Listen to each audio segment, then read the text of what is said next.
The Nike Air Foamposite Pro Pearl is officially returning, and sneaker fans are hyped for one of Nike's most iconic basketball models from the late 90s.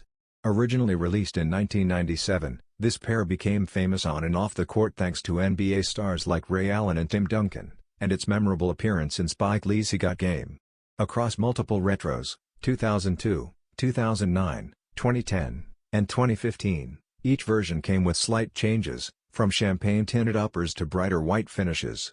For 2025, Nike brings back the colorway that stays closest to the OG 1997 Pearl, making this drop a must-watch for sneaker collectors.